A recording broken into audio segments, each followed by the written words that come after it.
Hello everybody, John at Taekwondo Factory back with you again today with another video. If you'd like to like and subscribe the channel and turn on notifications, you'll get all our videos direct to you as and when we put them out there.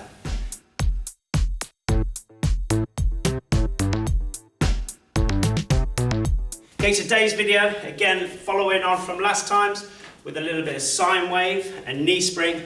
This time I'm going to talk about performing those movements after you've done a kick and rechambering your kick after kicking to make your patterns look more balanced, crisper and more skillful and technically correct. So we've talked about knee spring moving into techniques. We've talked about what sine wave is. If you haven't already watched those videos, if you want to go back into our video selections and watch those videos first, this one might make a little more sense to you. Okay, so when you've done your kicks in Taekwondo, I'm going to pick a couple of kicks to demonstrate what I mean today. We still then need to rechamber our kick and get used to moving, okay, up and down using our knee spring.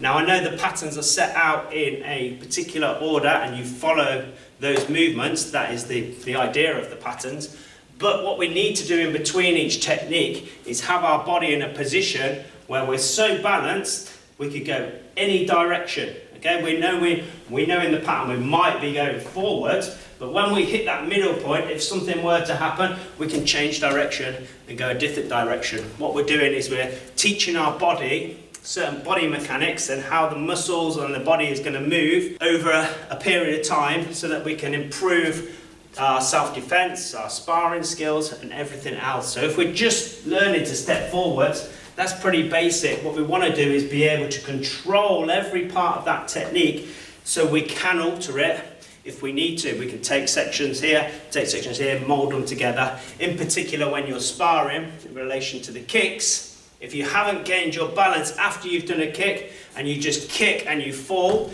you're going to leave yourself a little bit vulnerable to being counter-attacked or attacked back. Okay, so this section is quite important, not just for the patterns, but getting your body under control and having it do exactly what you want to do.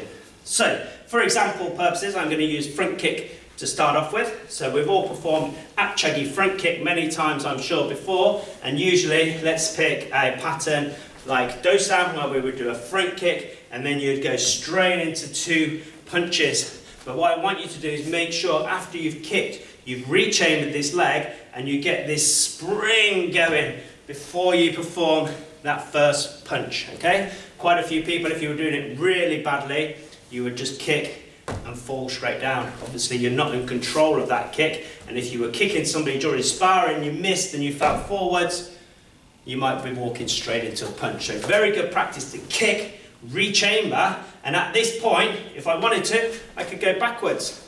But as the pattern states, I'm going to go forwards, but I'm doing my knee spring to generate sine wave to get the maximum power into that punch as well.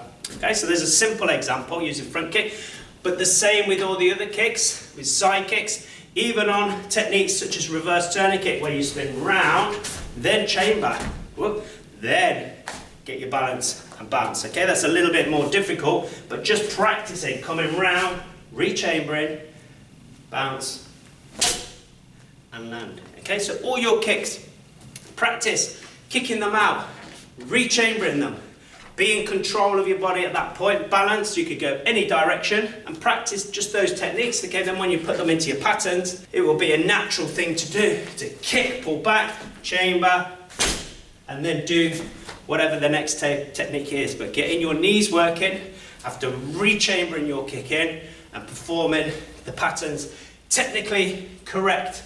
Okay, so one of the hardest ones is the reverse turning kick. So possibly black belts, you know, if you've got reverse turning kicks in your patterns, learning to rotate around using your upper body and then learning to stop that kick with the upper body, pull it back in and then land in whatever technique is following.